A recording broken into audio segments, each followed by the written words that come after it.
오늘 말씀 에스더서 6장 1절에서 3절까지를 보겠습니다. 석절의 말씀을 함께 맞추어서 읽겠습니다. 오늘 말씀의 내용은 모르드게라고 하는 사람이 이스라엘의 민족의 어려움 속에서 그가 행했던 어떤 일을 하나님께서 반드시 갚아주시는 은혜로운 섭리를 함께 보겠습니다. 시작합니다. 그날 밤에 왕이 잠이 오지 아니하므로 명령하여 역대일기를 가져다가 자기 앞에서 읽히더니 그 속에 기록하기를 문을 지키던 왕의 두 넷이 백다나와 드레스가 아하수에로 왕을 암살하려는 음모를 모르드게가 고발하였다 하는지라. 왕이 이르되 이 일에 대하여 무슨 존귀와 관직을 모르드게에게 베풀었느냐 하니 측근 신하들이 대답하되 아무것도 베풀지 아니하였나이다 하니라. 하나님께서 우리의 삶 가운데 역사하시고 우리를 인도하시고 우리의 모든 것을 다스리신다라는 것들을 한마디로 하나님의 섭리가 있다란 말을 합니다. 그 하나님의 섭리, 하나님의 역사하심에 대해서 인간이 이성으로는 다 이해할 수 없기에 때로는 우연이라고 그렇게 말하기도 합니다. 하다 보니까 어떻게 우연히 이렇게 되었다.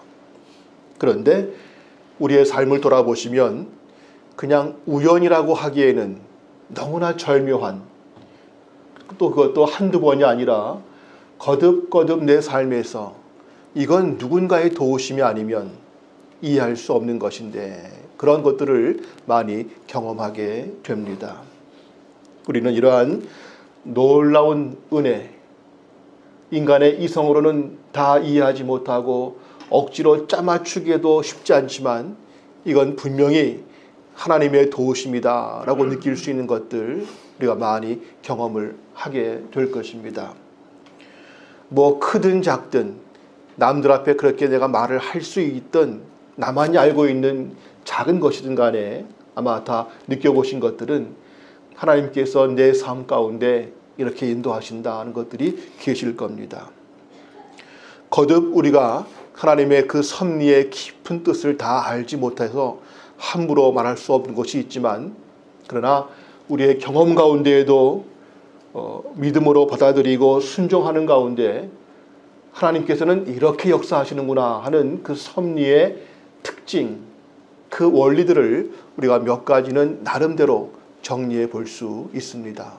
그래서 누군가에게 말할 때에도 내가 하나님을 다 알지는 못하지만 나도 역시 신앙적으로 약한 자이지만 내가 지금까지 주님을 믿고 따라왔던 이제까지의 삶을 볼 때에 하나님은 이렇게 역사하시는 것 같아 라고 나름대로의 원칙들이 있을 겁니다. 오늘 저희는 이 모르드게를 통해서 하나님의 섭리의 특징은 무엇인가를 세 가지로 또한 보고자 합니다. 첫째로 하나님의 섭리는 우리 모든 삶에서 세세하게 역사하시고 있다는 것입니다. 모든 삶의 영역에서 세밀하게 역사하고 계신다. 예수님께서도 이러한 하나님의 깊은 사랑과 아주 세밀하신 섭리를 강조하시면서 말씀하시기를 하나님은 우리의 머리카락까지 다 세시고 있다 하셨고 또 공중의 새를 봐라, 들의 풀을 봐라.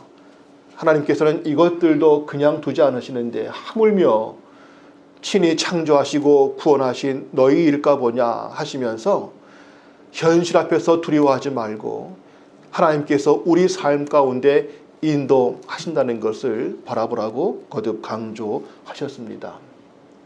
우리의 머리카락까지 세신다는 하나님의 그 은혜 결코 과장이 아니고 이것은 정확한 하나님의 세밀하심일 것입니다. 어떤 분은 그러죠. 머리 숱이 많이 없는 분들이 나는 하나님께 내가 하고 있는 나름대로의 선한 것이 있다.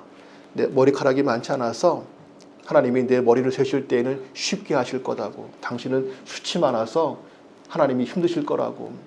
그 정도로 우리는 모든 삶에 대해서 하나님께서 아신다 하는 거죠. 얼마나 우리 가운데 역사하시는 그 부분이 세밀하신지 사람의 꿈에서도 역사하십니다. 많은 경우들을 우리가 볼 수 있지만 요셉이 총리가 될 때에도 여러 과정을 통해서 마지막에는 그 바로 왕의 꿈에서까지 나타나셔서 이게 무슨 꿈일까? 보통 꿈이 아닌 것 같은데 결국 꿈을 꾸게 하셨고 꿈을 풀게 하시는 하나님의 그 지혜의 역사 가운데에서 요셉의 총리가 된 것을 우리가 압니다.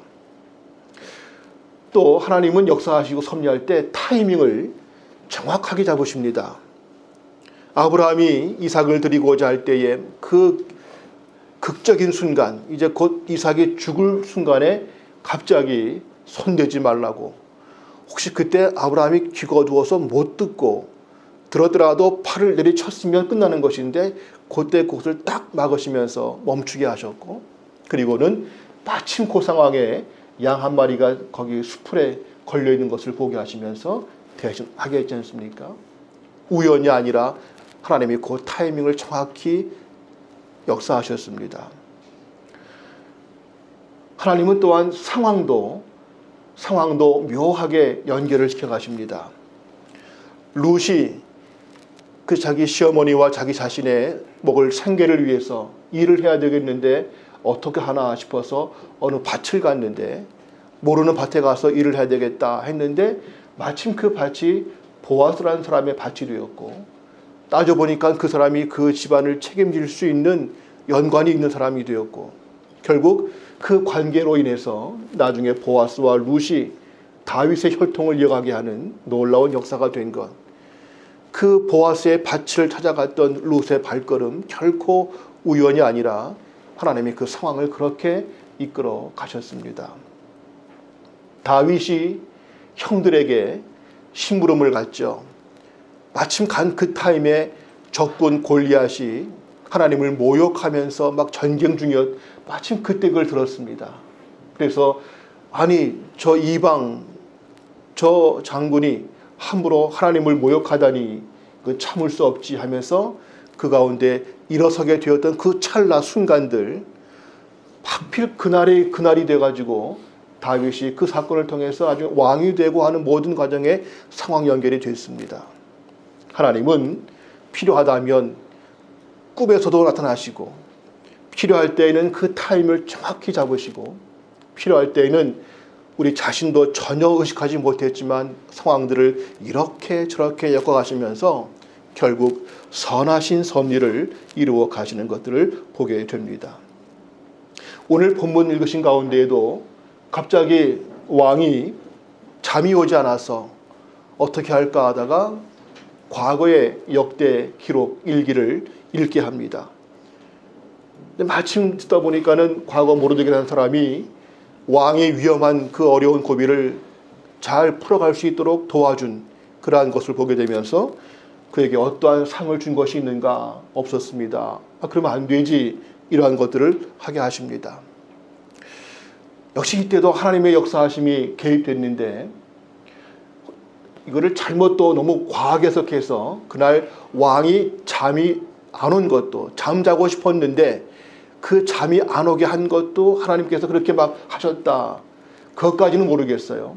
그러나 어쨌거나 잠이 오지 않아서 어떻게 할까 하다가 책을 보게 하고, 마침 그 책도 여러 개가 있는데 마침 그 부분이 과거 모르드게와 관련된 그 부분을 읽게 하셔서 이것들은 하나님이 그 상황들을 역사하시고 섭리하신 것으로 봅니다.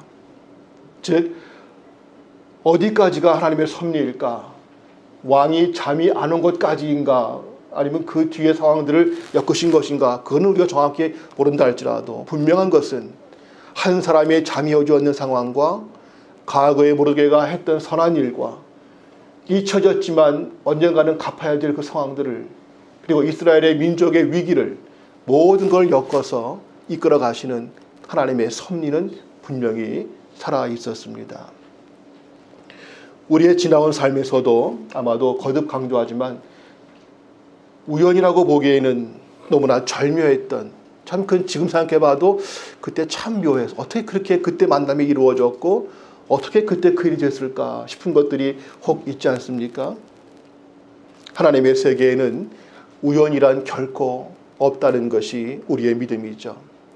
몰랐을 때에는 그것이 우연히 그렇게 되었나 보다 싶지만 알게 되면 결코 우연이 아니라 하나님의 은혜요 섭리였다고 고백합니다.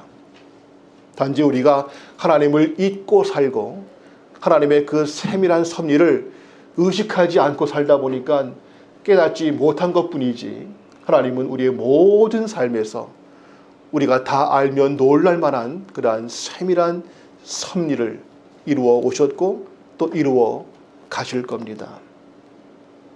지난주에 묵상한 말씀처럼 하나님은 우리의 모든 인도하심에는 이유가 있고 목적이 있는데 그 모든 선하신 목적을 우리 가운데 섭리를 통하여 이루어 가고 있다는 것을 우리는 믿죠. 때문에 지금 당장 내가 이 문제를 어떻게 하면 좋을까, 내 진로를, 우리 가정을, 기타 여러 가지 문제를 어떻게 하면 좋을까 싶을 때에 내가 꼭 내 머리에서 답을 찾는 것이 아니라 하나님께서 우리를 위하여 세우신 계획이 있고 이끌어 가실 인도하심이 있을 것인데, 하나님의 그 섭리와 인도하심에 내가 어떻게 초점 포커스를 맞출 것인가, 이걸 찾는 것이 우리의 과제이고, 내 머리를 짜내서 만드는 것이 아니라 하나님께서 나를 어떻게 인도하시려고 하실까, 그것을 기도와 말씀과 성도와의 영적 교제와 대화 가운데서 찾아내고 준비하고 순종하는 것, 이것이 그의 믿음의 삶이 될 것입니다. 말씀 보시면 욥기 7장 19절에 주님께서 우리의 모든 삶을 지켜보신다라는 말씀 함께 읽겠습니다. 시작.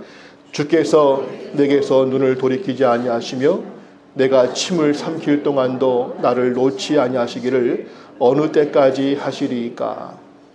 침 삼킬 동안도 놓지 아니하신다. 제가 옛날에 신방 간 적이 있는데 그 병원은 저기 그 양서구에 있는 합정동 쪽에 있는 화상 전문 병원이었습니다. 나는 어떤 그 우리 교인 가족을 신방 갔는데 거기 옆에 보니까 꼬마 아이, 이제 막 기어다니고 걷기 시작하는 그 아이가 얼굴에 붕대를 감고 있는 거예요. 왜 그런가 했더니 엄마가 애를 보다가 커피 마시기 위해서 커피를 타가지고 잠깐 얹어놨는데 전화 받는 그 순간에 아이가 그를 건드려서 그 뜨거운 커피가 얼굴에 쏟아부어가지고는 화상을 입었다고. 어린 피부니까 더 그렇죠. 그 커피 한 잔 물에 엄마가 다 하고 전화 와서 전화 받는 그 순간에 그를 그렇게 했다고. 그러나 그 물론 수술도 하고 이식도 하겠지만 그 어린 아이의 얼굴에 많은 부분이 얼룩진, 너무나 안타까운 순간의 실수였지만 그렇죠. 우리는, 사람들은 아무리 누구를 돌봐준다고 할지라도 한순간의 어려움들을 막지 못하는 것이 많지 않습니까?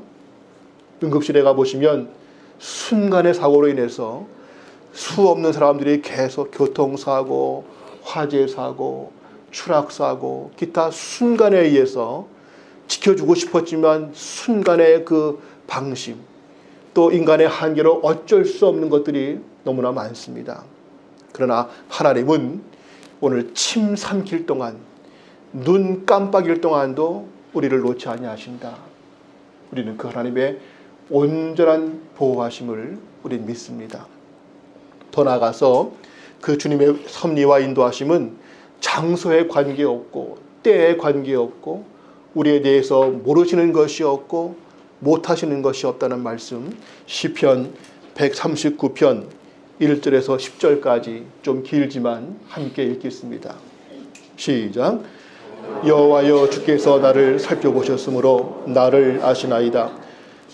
주께서 내가 앉고 일어섬을 아시고 멀리서도 나의 생각을 밝히 아시오며 나의 모든 길과 내가 눕는 것을 살펴보셨으므로 나의 모든 행위를 익히 아시오니 여호와여, 내 혀의 말을 알지 못하시는 것이 하나도 없으시니이다. 주께서 나의 앞뒤를 둘러싸시고 내게 안수하셨나이다. 이 지식이 내게 너무 기이하니 높아서 내가 능히 미치지 못하나이다. 내가 주의 영을 떠나 어디로 가며 주의 앞에서 어디로 피하리이까. 내가 하늘에 올라갈지라도 거기 계시며 수월에 내 자리를 펼지라도 거기 계시나이다. 내가 새벽 날개를 치며 바다 끝에 가서 거주할지라도 거기서도 주의 손이 나를 붙드시리이다. 우리의 모든 삶에 하나님의 섭리, 은혜의 손길이 내 모든 것을 아시고 필요할 때마다 적절한 타이밍, 적절한 상황 가운데에서 나를 인도하신다. 나는 염려하지 않고 내 할 일이 있다면 하나님의 그 비전과 인도하심에 기도와 말씀을 통해서 성도와의 영적 교제와 서로의 권고를 통해서 그 초점을 잃지 않는 것, 준비하고 따라가는 것, 이것임을 오늘 강조합니다.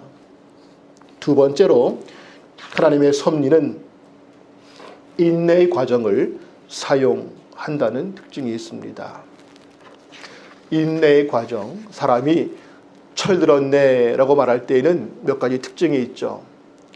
자기만 생각하던 사람이 남을 생각하고 배려할 줄 알 때 철들었네. 또는 당장 재밌는 것만 추구하다가 좀 참으면서 정말 유익한 것을 하려고 할 때 철들었네.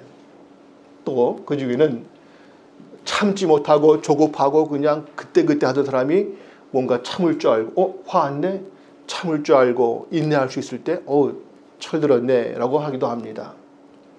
인내는 모든 과정에 필요한데 특히 신앙에서도 가장 어려운 과정이 바로 인내의 과정입니다.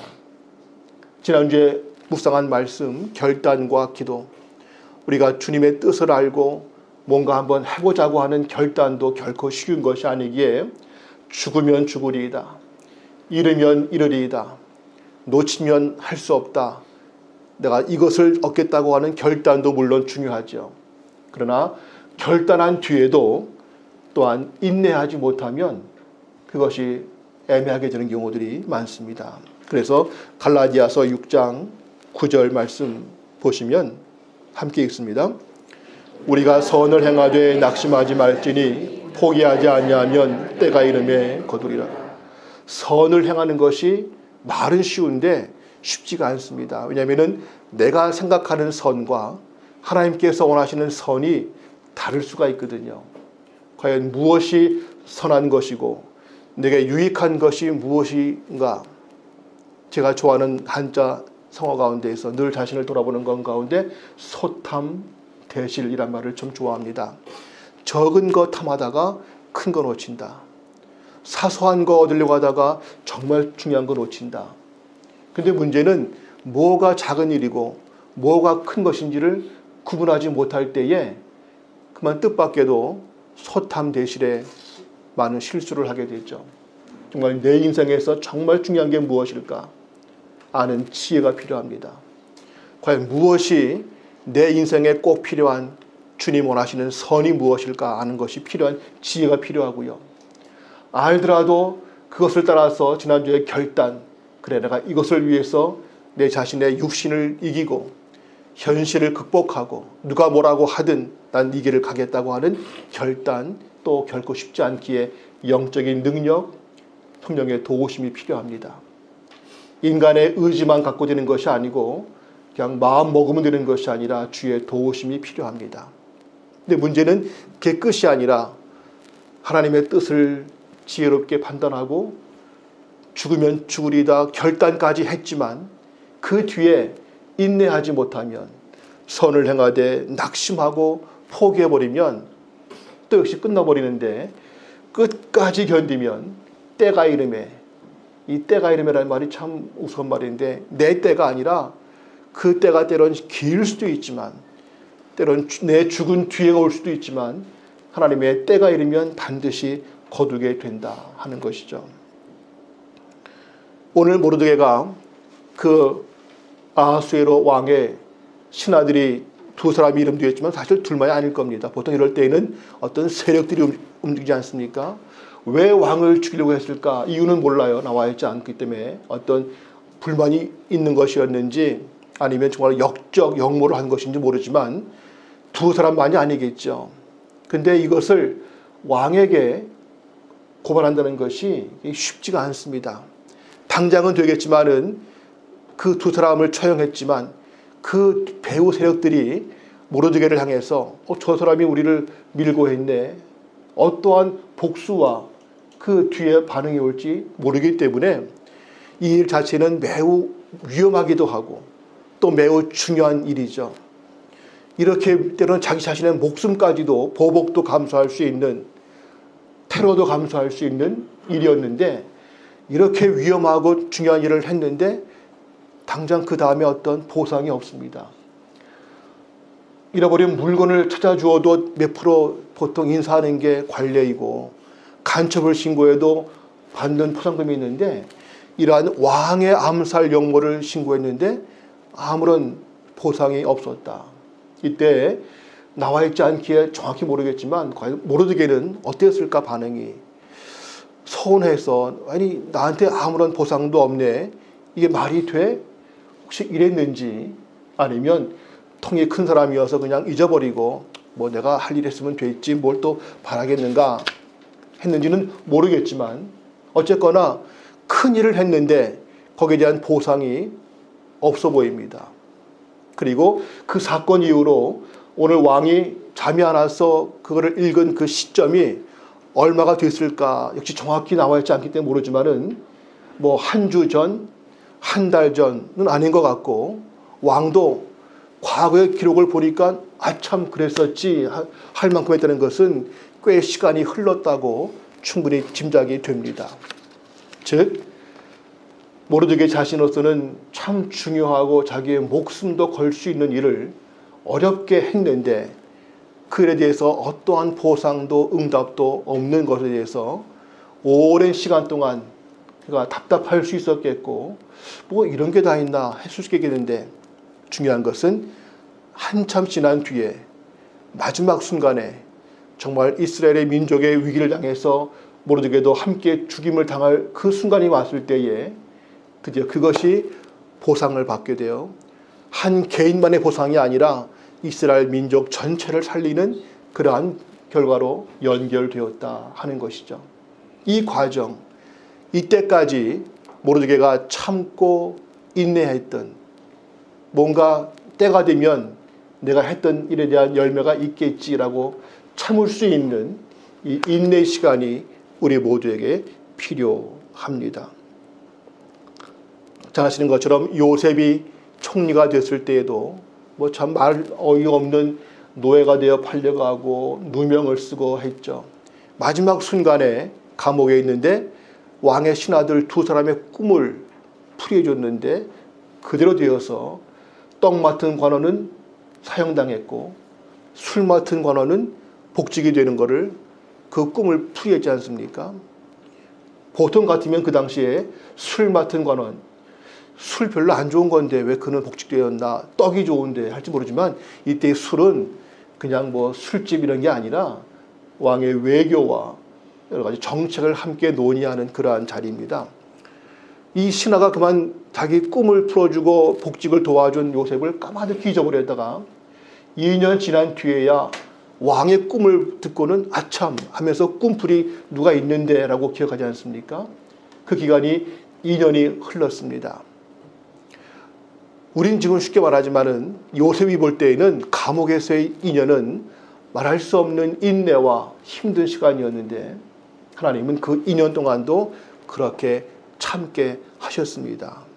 우리가 보는 해석은 그 당시에 애굽의 규정은 관리가 되려면 나이가 30은 돼야 소위 공무원 기준 연령인데 신하들의 꿈풀이할 때 그때 요셉 나이는 28세였습니다.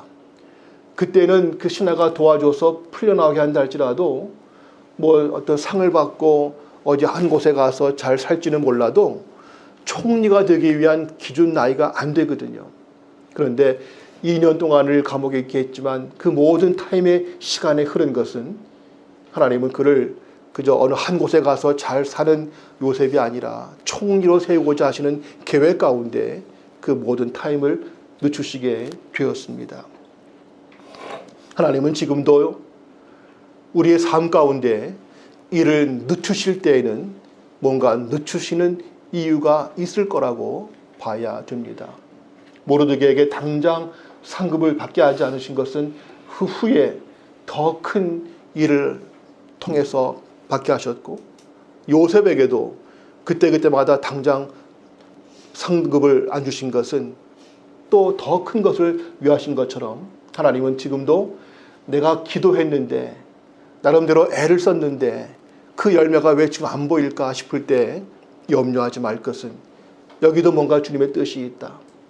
늦추시면 늦추시는 이유가 있겠고, 거둬가시면 가져가시는 이유가 있겠고, 내게 아픔을 주실 때에는 아픔을 허락하시는 이유가 있을 것이라고 믿는 하나님의 섭리에 대하여 인내하며 바라볼 수 있는 우리 모두가 되기를 소원합니다. 우리가 그 인내한다는 것이 때로는 한 달, 두 달이면 좋은데 1년, 10년 될 수도 있고, 때로는 우리가 열심히 기도하고 노력했지만 그 열매가 우리 때가 아니라 우리 다음 때에 가서야 열매가 될 수도 있습니다. 함께하는 교회를 시작하면서 이제 1년 4개월 됐습니다. 어떤 분들은 그래요. 저에게 개인적으로 당신 지금 나이가 얼만데 언제 개척해서 언제 교회당 짓고 언제 뭐 하려고 지금 그 나이에 뭘 하는가 할지 모르지만은 우리는 내가 뭔가 5년 동안 해서 딱 키워서 뭔가 어떻게 해야지 이러한 것이 아니라 우리는 하나님의 커다란 섭리와 그 나라와 그 일을 향해서 내 역할이 어디까지일지는 내가 알 수 없지만 허락하시는 대로 인도하시는 대로 난 여기까지 내 역할이구나 싶을지라도 때로는 우리는 씨를 심고 했지만 열매는 내가 다 보지 못할지라도 그러나 하나님께 모든 걸 의탁하면서 그 열매는 주님께서 때가 되면 이루신다고 하는 확신을 가지고 인내하며 나아갈 수 있는 우리 모두가 될 수 있기를 소원합니다. 마지막 세 번째로 하나님의 섭리의 특징은 심은 대로 거두게 하시는 원칙 가운데에서 역사하십니다. 심은 대로 거둔다는 말은 누구나가 다 쉽게 합니다.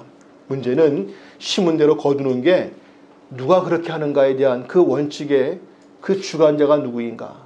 그냥 인생이라는 것은 팔자는 운명은 그냥 이렇게 되는 것 같아가 아니라 심은 대로 거두게 하시는 분이 있다.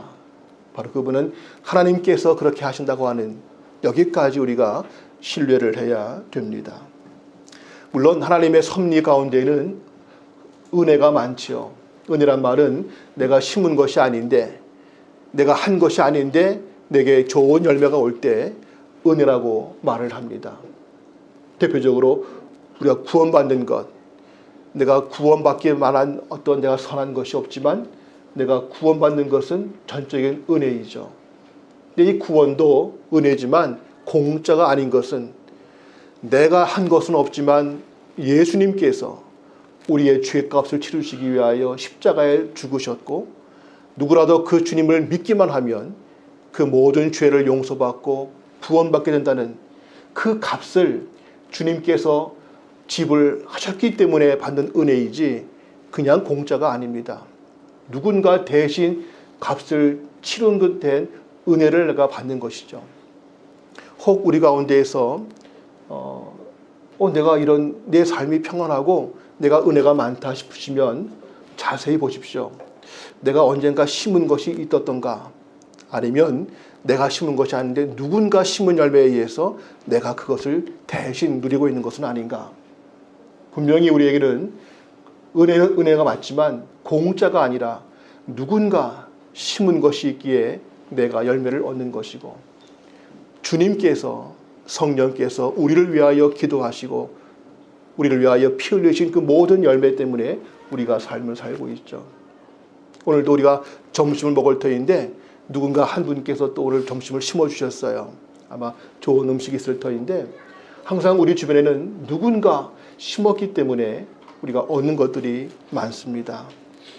오늘 모르드게가 자기의 주어진 직분에서 관리니까 정확히 그의 역할이 뭔지는 몰라도 관리이기 때문에 왕의 위엄을 그냥 둘 수 없기에 그 그거를 알고 신고해서 막은 것, 그 당연한 것입니다. 자기의 직분을 따라서 당연한 것이었지만 그 또한 심은 역할이 되었죠.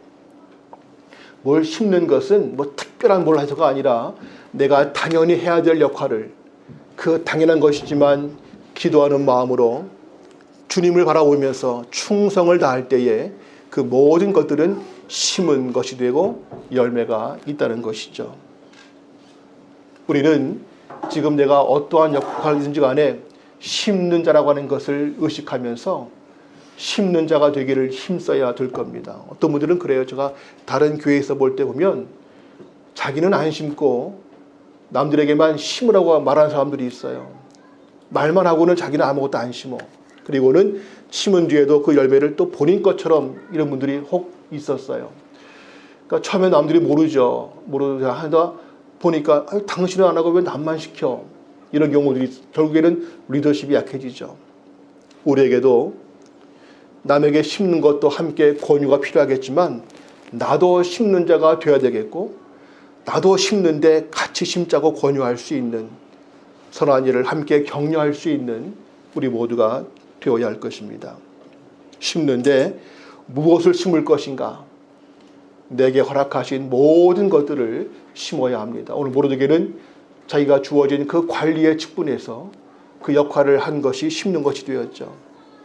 내가 갖고 있는 모든 것, 내게 허락하신 모든 것들을 주님을 위하여, 이웃을 위하여 심는 자들, 시간을 심고 물질을 심고 내게 주신 은사를 심고 내 삶을 주를 위하여 섬기는 자가 될 때 그 모든 심는 것들, 심되 내가 하는 것이 아니라 주님께서 주신 것들을 난 심을 뿐이다. 그런 마음으로 해야 될 것을 강조합니다. 말씀 가운데 베드로전서 4장 10절 11절을 함께 읽겠습니다. 시작. 각각 은사를 받은 대로 하나님의 여러 가지 은혜를 맡은 선한 청지기 같이 서로 봉사하라. 만일 누가 말하려면 하나님의 말씀을 하는 것 같이 하고 누가 봉사하려면 하나님이 공급하시는 힘으로 하는 것 같이 하라. 이는 범사의 예수 그리스도로 말미암아 하나님의 영광을 받으시게 하려 함이니 그에게 영광과 권능이 세세에 무궁하도록 있느니라. 아멘. 심을 때마다 내가 지금 받은 것이 무엇인가를 바로 알고 또한 그 모든 것을 내가 하는 것이 아니라 하나님께서 내게 주셨습니다. 누군가 도와줄 때에도 내가 주는 거 아닙니다. 하나님께서 내게 당신을 도와주라고 하신 것뿐이기 때문에 나한테 인사하지 말고 주님께 감사하십시오. 봉사할 때에도 참 대단하다. 어떻게 이 일을 했나? 내가 한 게 아닙니다. 주님께서 내가 할 수 있도록 상황을 주셨고 할 수 있도록 마음을 주셨고 건강과 모든 것들을 허락하셔서 하는 겁니다. 주님께서 하신 겁니다. 우리에게는 항상 열심히 하는 것도 중요한데 그 뒤에는 주님께서 하신 겁니다. 심는 자의 자세이죠. 근데 문제는 심는 게 쉽지가 않은데 그 가운데는 꼭 눈물과 땀이 흐르는 것이 문제입니다. 말씀 시편 126편 5절 보시면 함께 볼까요? 시작. 눈물을 흘리며 씨를 뿌리는 자는 기쁨으로. 심는 것도 참 귀하기 때문에 하나님께서 그 마음 보시면 도와주셔서 심기로 마음 먹었으면 좀 쉽게 심게 하시면 좋을 텐데 심는 것도 어려운데 그 과정에서 꼭 눈물을 흘리고 땀을 흘리고 심게 하시는 것. 왜 그럴까? 이왕이면 좀 쉽게 하지 않으시고 우리는 일을 하더라도 경제적으로 효과적으로 그리고 수월하게 일하기를 좋아하죠. 물론 경제 원리를 따지면서 효과를 극대화시키는 것, 이왕이면 쉽게 할 수 있는 것들 중요하지만 그러나 그렇게 할 것이 따로 있고 영적인 일은 십자가의 길은 꼭 그것이 아니라 눈물과 땀이 필요한 순간이 있다는 것을 우리가 압니다. 눈물을 흘리며 씨를 뿌리는 자, 말은 쉬운데 정말 어렵죠. 그러나 주님을 따라가는 그 길 결코 쉽지 않기에 눈물을 흘리지만 그러나 염려하지 말 것은 그 눈물 가운데에는 고통만이 아니라 거룩한 기쁨이 그 안에 감추어져 있습니다. 이 시간도 저 산간벽지나 선교지에서 수고하는 분들이 있어요. 혹 만나보시면 아시겠지만 그들이 나 괜히 왔어, 나 싫은데 이거 억지로 하고 있어, 괴로운 모습이 아니라 우리가 느낄 수 없는 거룩한 기쁨, 지금 우리의 삶에서는 체험할 수 없는 놀라운 주님의 함께 하심을 그들이 경험하면서 복음을 위해서 수고하는 그들에게는 엄청난 그 감격과 은혜가 있음을 우리가 보게 됩니다. 하나님은 주님을 따르고 그 일을 감당할 때 눈물을 흘리고 씨를 뿌리게 하시지만 그 눈물 가운데에는 우리가 또 알지 못할 거룩한 기쁨과 영광도 주시기 때문에 우리는 그 일을 또한 기쁘게 할 수 있다는 것입니다.